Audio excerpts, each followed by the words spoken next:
মুসলমানরা গত 15 বছরে কি পেয়েছে একবার হিসাব করে হোক। এটাই প্রশ্ন। পারমিশন নেই যে মানুষের যাচ্ছে সুটকেস। মানুষ ভয়ে কথা বলতো না। ডায়মন্ড হারবার থেকেই সমস্ত মামলা আসবে, যাদের অত্যাচারিত হয়েছে, যাদের লুট হয়েছে। রহস্য তো আছেই, সেই জন্য বিদেশ যাওয়ার জন্য এত পিড়াপিড়ি চলছিল। আমরা জানি একজন আম্মা ছিলেন দিল্লিতে 28খানা সুটকেস নিয়ে এসেছিলেন। এখন এই সুটকেসের রহস্য কি আছে এটা তো আমরা বলতে পারবো না, ভবিষ্যতে হয়তো জানা যেতেও পারে। ওটাই প্রশ্ন। পারমিশন নেই যে মানুষের যাচ্ছে সুটকেস। এখন সুপ্রিম কোর্ট অনুমতি দিয়েছে, কিন্তু 20টা সুটকেসের অনুমতি দিয়েছে কিনা সেটা আমার জানা নেই। কেস তো প্রতিদিন বাড়ছেই, আরো হবে। মানুষ ভয়ে কথা বলতো না। ডায়মন্ড হারবার থেকেই সমস্ত মামলা আসবে, যাদের অত্যাচারিত হয়েছে, যাদের লুট হয়েছে, দোকানপাট দখল হয়ে গেছে। তো ওনারই অনুপ্রেরণাই হয়েছে, তো ধীরে ধীরে সমস্ত সামনে আসবে। যারা কোর্টকে মানতো না, অস্বীকার করতো, আজকে কোথায় কোথায় কোর্টে যাচ্ছে কেন? ওরা রক্ষা কবচ, কোর্ট কতদিন রক্ষা কবচ দেবে? যে অপরাধ করেছে তদন্ত হচ্ছে, তথ্য সামনে এলেই কিছু রক্ষা কবচ থাকবে না। এ সাময়িক হয়তো একটু ওই জেরা থেকে তাকে অ্যাভয়েড করার জন্য এই ধরনের রাস্তা খুঁজে যাচ্ছে। এইসব কিছু লোক আছে উটকো হঠাৎ ভেসে ওঠে, তারা হেরে ভূত হয়ে গেছে। মানুষকে খেপিয়ে একদিন যে রাজনীতি করে এসছে, মুসলমান সমাজকে ঠিকানা নিয়েছিল এরা। মুসলমানরা গত 15 বছরে কি পেয়েছে একবার হিসাব করে হোক। কেন্দ্রের পাঠানো কিছু টাকা তাদেরকে ঘুষ দেওয়া হয়েছে, একটা স্টাইপেন্ড 2জনকে 3জনকে দেওয়া হয়েছে। তারা বাধ্য আজকে অন্যায় ঝান্ডার তলায় হাঁটতে। এখন তারা সবচেয়ে বেশি কনফিউজ, কোন ঝান্ডাটার তলায় হাঁটবেন, কোন ঝান্ডা হাতে নেবেন। সেজন্য মুসলমানরাও চিন্তা ভাবনা করুন কাকে নেতা বলে মানবেন, যারা সত্যি তাদের সমাজের উন্নয়নে চায়, নাকি তাদের দিয়ে রুটি সেকে নিচ্ছে এরকম লোককে। দেখুন, ওখানে কোশ্চেন লিগকে নিয়ে ছাত্ররা আন্দোলন করছেন, আর তাদের সে অধিকার আছে। কিন্তু যারা দিল্লিতে নাটক করেছিল, রাজনৈতিক ড্রামা হলো ওখানে মন্ত্রীকে পদত্যাগ করার জন্য, তাদের কিন্তু মাঠে দেখা যাচ্ছে না।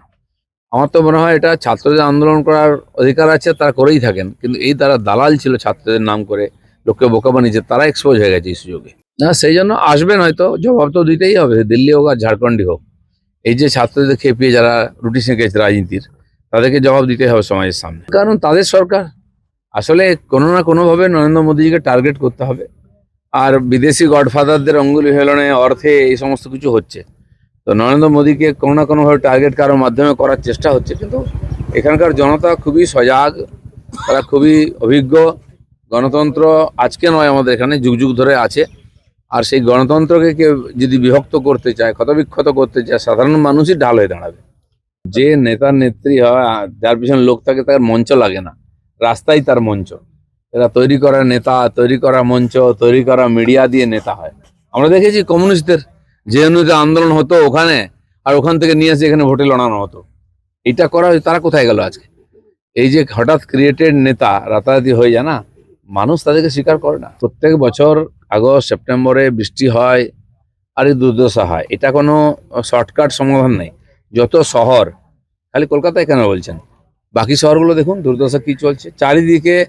আর ড্রেন বন্ধ করে, পুকুর বন্ধ করে, মানুষের অবস্থা দুর্বিষহ। টাকা পয়সা দিয়ে জোর করে পারমিশন করে নিয়ে বাড়ি করে নিয়েছে। যে পুকুরগুলোতে জল জমা হতো সে পুকুরগুলো নাই, বাইরে বেরোবার ড্রেন নাই। এবং পুরো শহরকে গ্রামাঞ্চলে বড় বড় বাড়ি করে পঞ্চায়েতের আইনের সুযোগ নিয়ে, কোনো আইন ছিল না, আমরা নতুন আইন বানাচ্ছি পঞ্চায়েতে যাতে এই ধরনের বদমাইশি না হয়। তো গ্রামের পঞ্চায়েতে বড় বড় বাড়ি করে, মানে এই যে রুরাল আর আরবানের মাঝখানে একটা শব্দ চালু হয়েছে, রারবান। সেই রারবান এলাকাটা যথেচ্ছ বাড়িঘর, বড় বড় ফ্ল্যাট করে রাস্তা আটকে থাকে, কোনো ড্রেন নেই, কোনো রাস্তা নেই। আমাদের পঞ্চায়েত বিভাগে, পঞ্চায়েত এলাকায় বাড়ি করলে তার জন্য কোনো আইন ছিল না, এক পাতার একটা খালি নির্দেশিকা ছিল। একাধিক রাজ্যেতে এই ধরনের আইন তৈরি হয়েছে, কারণ গ্রামের দিকেও আজকাল বড় আবাসন তৈরি হচ্ছে, ফ্ল্যাটস তৈরি হচ্ছে, সেটা কন্ট্রোল করতে হবে। সেজন্য আমরা বিভিন্ন রাজ্যের আইনকে স্টাডি করে আর একটা আইন তৈরি করেছি। এটা খুব সিস্টেমে দেওয়া হয়েছে, এই ফাইন্যান্স পর্যন্ত গেছে। খুব তাড়াতাড়ি আমরা রুল নিয়ে আসছি, যাতে ঠিক শহরের মতোই সমস্ত আইন কানুন করে ওখানে বাড়ির পারমিশন পাওয়া যায়। বিভিন্ন ঘটনা আমরা জানি। আমফানে 7 দিন জল ছিল, রাস্তা বন্ধ ছিল, সরকার বলেছে 7 দিন আগে কিছু হবে না। কলকাতায় বৃষ্টি হলে আর গঙ্গায় যদি বান আসে বা জোয়ার আসে, তখন জল নিকাশি ব্যবস্থা ঠিক হয় না, গঙ্গাই আমাদের মাধ্যম।